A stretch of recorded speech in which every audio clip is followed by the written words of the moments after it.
y'all. I'm Lauren, also known as Poly Prepper on TikTok, and I'm a sustainable community-based prepper. I first started prepping when we had first moved to Florida. Being in a new place, we were expecting our first hurricane after only being there for a couple weeks, and though at the time I didn't really realize that I was prepping, looking back, I now know that I started my prepping journey then. Then, after 2017, like millions of other Americans, I really cracked down and started getting serious about prepping, especially around 2023 when things started to get pretty heated politically. I do think it's important that everybody preps in one way or another, whatever works best for them in whatever situations they think that they should be more prepared for, whether that means having an extra credit card for emergencies or building a bunker.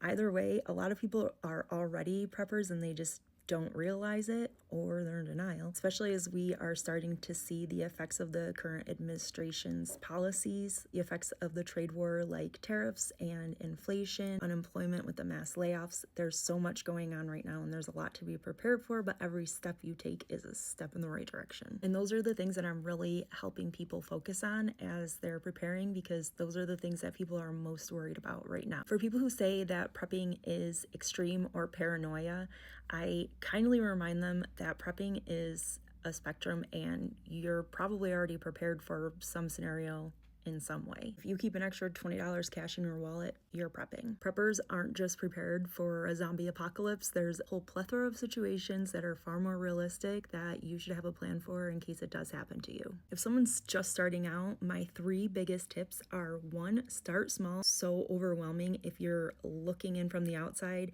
at a seasoned prepper, at their stash, their supplies, their skills, and it's easy to get afraid and run away. So start small, don't get overwhelmed, and remember, every step that you take is a step closer to being more prepared, and you're more prepared than you were yesterday. I do have a whole breakdown of getting started on my TikTok. Second is to focus on skills over stuff. Skills will outlast your stuff every time. You need to know how to sew, how to mend things, how to preserve food, how to garden, how to save your seeds from your harvest. All of these skills that you can learn for free are far more important and will outlast any stockpile of food or survival gear that you have stashed somewhere in your house. And lastly, switch everything in your house that you can to reusable. You won't be fighting people at Costco for toilet paper like everybody did during the pandemic if you have a bidet. Reusable paper towels, reusable sandwich bags, reusable menstrual cups, reusable makeup remover. Anything that you have in your house that's single use that you could run out of, switch to reusable.